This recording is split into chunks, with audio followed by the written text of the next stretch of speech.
GNT show is intended for mature audiences.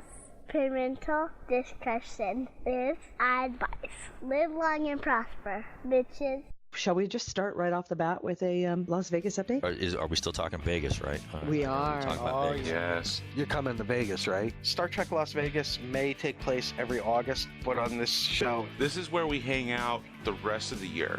Exactly. The crew has been fatigued now from so many months in space, and they need to take a break.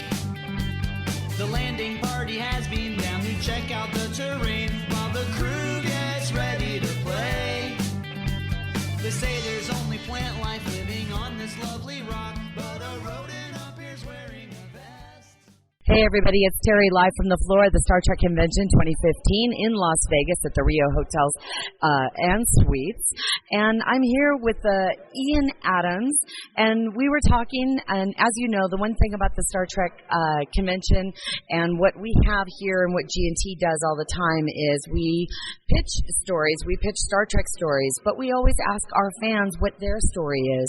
And Ian's got a story about how he became a Star Trek fan. Ian, tell us your story.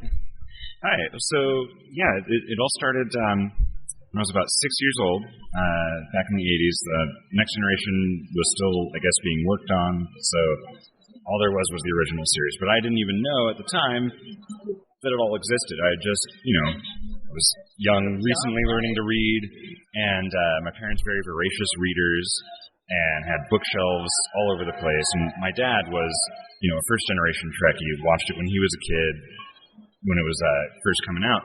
And one day I pull off a book off of the bookshelf, and it's the Franz Josef Technical Manual that he got from a convention in the 1970s.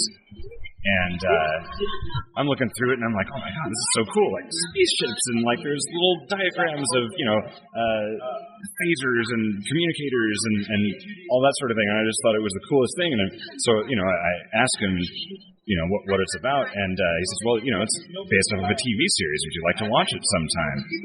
And of course, yeah, I said.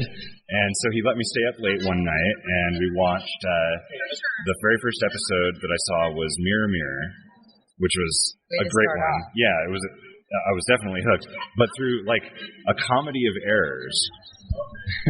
I didn't get to see that episode again for like 15 years until they finally came out on DVD, because it would always be something like, it's Mirror Mirror is going to be on tonight, but we're going over to my uncle's for dinner, or it's going to be on this channel, but we don't get the reception for that channel.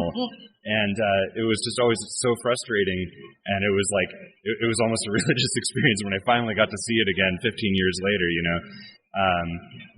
and it was something that my Here's a question for you. Okay, when you did get to re-see it, when you got to see it again, yeah, did it affect you more than it did the first time? What you said, it was almost like a religious experience. Yeah, well, what was that experience? Because there was a lot of nostalgia, and like I knew everything that happens in the episode just from reference books and all that sort of thing, but I hadn't actually seen it. And it was something that really, like, because Star Trek was something that my dad and I really bonded over. Right. And it was like even when we were like having issues as I was a really teenager, that kind of thing, it would still like, hey, Star Trek, let's go sit down and watch it or something. And so it brought back a lot of those feelings, and just the feeling of sitting down with my dad as a little kid and just being like blown away by this world that he introduced me to. You know what I mean? Yeah, I totally understand what you mean. I really do. Did you? Now you said that you started to kind of watch the TOS. I'm assuming as the reruns. Yeah, oh yeah. Because trust me, he's not old enough to be. He's really not. And did you watch Next Gen when it came out? Yeah, started with the first episode, and we watched that through, and it was, by the time Deep Space Nine was ending, I'd moved out, on my own and everything, but like up until that point, it was always something right. eat dinner, watch Star Trek together, Right. So for me, it was always something that I associate with family and togetherness. And especially your father. Yeah. Is your father still with us? Not for long. Not for long. We have him in a home right now. It's not looking so good, but I told him that I was coming down to Star Trek Las Vegas, and he thought it was the coolest thing. Well, you make sure that you tell him, and when you listen to this, we're saying hello to you. We wish you were with us in person. Your son loves you very much because he wanted to tell his story and to let you know that it is, Star Trek will always be with both of you. And thank you so much for telling us that story. I think it's, I don't want to cut it short. I Sure. want to keep talking. So the next gen comes through. And do you, like many of us, you kind of tick off your life? You say, I know where I was. I know when Star Trek Next Gen started because I know where I was at this point in my life. Do you use it as a timeline? Oh yeah, totally. I even stuff like I remember, for example, when Star Trek 6 came out. So that was the Christmas that I first started getting Star Trek models, and well, which started seemed to be a big thing about you pull out the technical manual, which of course made it seem real. Is it, do you like to collect the models? And you do the model. Okay, so the ships are the things that brought you out. Well, kind of, because, the idea of exploring space is really appealing, I even, when I was a teenager, I was in Sea Scouts. Yes. And part of the thing that I loved about it was we're just going up the San Juan Islands, but, it was still like a strange new world, you know what I mean? Exactly. And being able to put on uniforms whenever, we would go to regattas and stuff like that would be a lot of fun. And it kind of made me feel like, I don't know, having that same kind of discipline like they have on Star Trek. We even had on our ship, we had some of these orange, jumpsuits that the Coast Guard donated to us.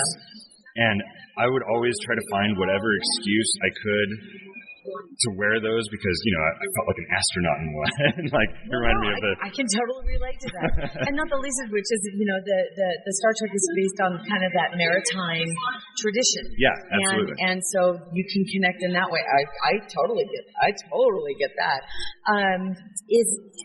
If given the opportunity, I'm going to we have what's called our lifting questions, right? Okay. So how James Lipton brings in actors and actresses to tell their stories.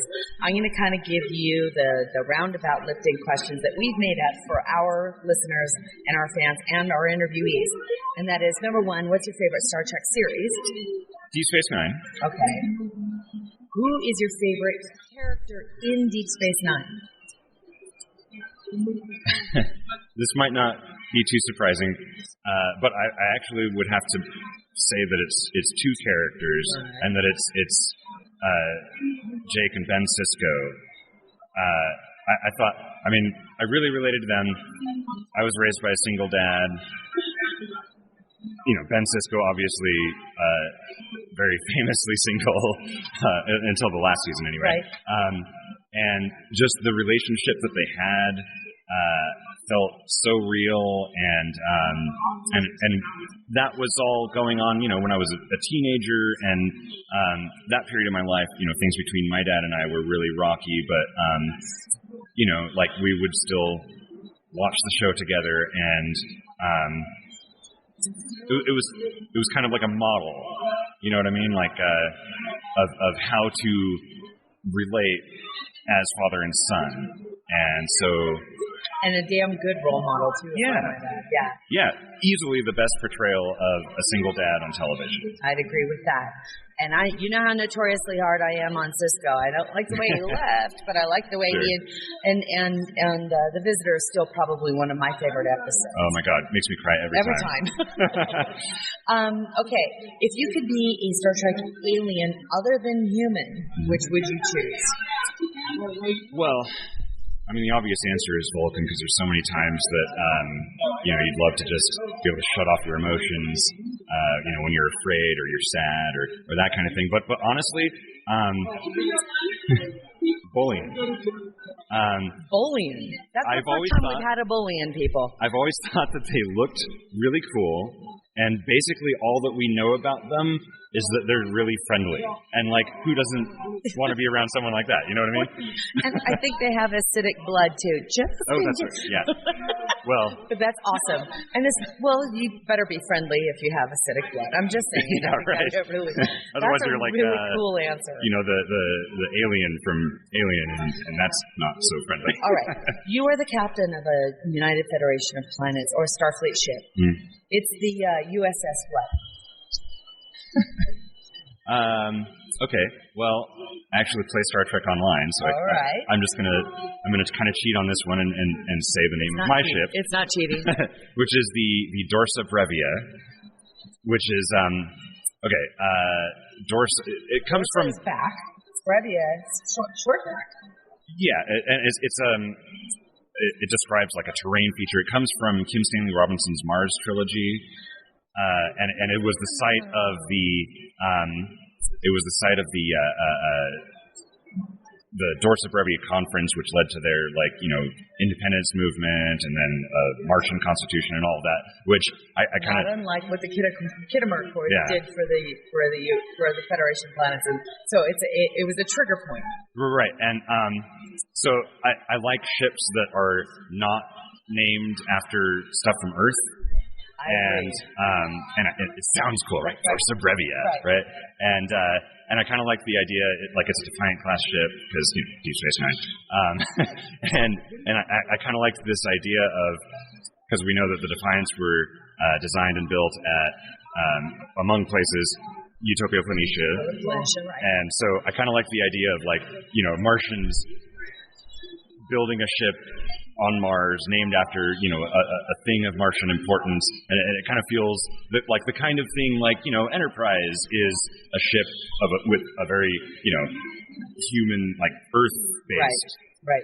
Well, I don't disagree with you. I want you to know that there are several of my ships in-game that I've made up Vulcan, Andorian, and other Federation names for them because I didn't think that everything would be so Earth-centric if it was a conglomeration of hundreds of species.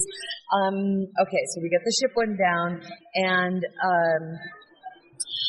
did you or did we get the? I'm sorry, I'm kind of fading on here around you. No problem. It's been a long weekend. You have no idea.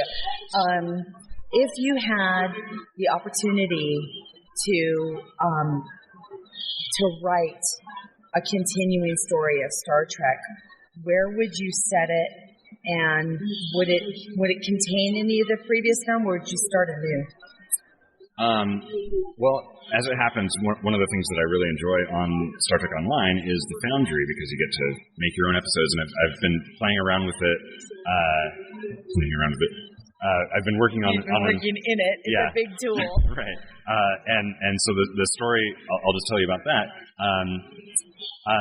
Do you know about the Japanese holdovers from World War II? They, lost in the Pacific Islands, cut off from everything, and still thought that the war was going even decades afterwards. It's a story about that, based off of, based after the Dominion War. And so it's a Jem'Hadar who has that mutation so that he doesn't need the white. So when he ran out, he was still okay. But during the war, there was a battle over this planet. Jem'Hadar ship, crashes down, except that the planet is populated by a pre-warp culture. So it deals with the consequences on a, in a prime directive sense that the war had.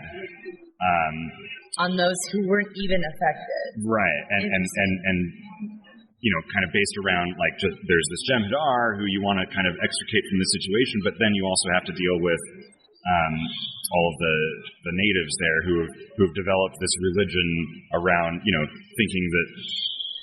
This is fascinating. What's the name of the Foundry mission? It's going to be called In the Glory of the Founders, or For the Glory of the Founders. Sorry. And people will just be able to go into the Foundry, do the search For the Glory of the Founders. When do you hope to have it published? Well, I would love to have it this year, but it's taking a while. I'm a bit of a perfectionist on my maps. Well, don't forget to email us when it does, because we'll definitely make sure that. Oh, thank you. Oh, hey, like I said, we're here about the story, right? And if I think it's a great story, I'm going to be telling everybody, go play this Foundry mission. So that'd be awesome. Well, Ian, it's been a pleasure talking to you. You too. Thank you for sharing your story with us. And it's a great reminder to everybody who listens that we all each have an individual story, and each one means something to each one of us. And if we keep sharing them, then we can learn from each other and learn how to better accept each other through Star Trek. Thanks so much for joining us. And how great is it that we have places like this where we can come together and literally share them. I really hope that we get to see you again next year for the 50th anniversary to celebrate what is just more than just a TV show. Yeah, absolutely. Thank you. You're welcome. Live long and prosper, everybody. Music for the G&T show is provided by Warp 11, Andrew Allen, Grethor, and 5 Year Mission. This has been a Busy Little Beaver production. Some dude walks out, proceeds to explain what it's all about. I sure want to leave. I think you'd agree, but we cannot leave till we find out what it's all about. It's all make-believe, nothing is permanent down here. It's just an amusement park. Bones is now alive, so it's okay for him to say, I'm a doctor, not a shish kebab. Apparently it's okay if we trust an unknown race who can read any one of our thoughts. So be careful what you wish for in this land of dreams come true, 'cause you just might get what you want. I sure want to leave. I think you'd agree, but we cannot leave till we find out what it's all about. I wanna know what it's all about. I wanna leave without any doubt. I sure want to leave. I sure want to leave. I sure want to leave. I sure want to leave.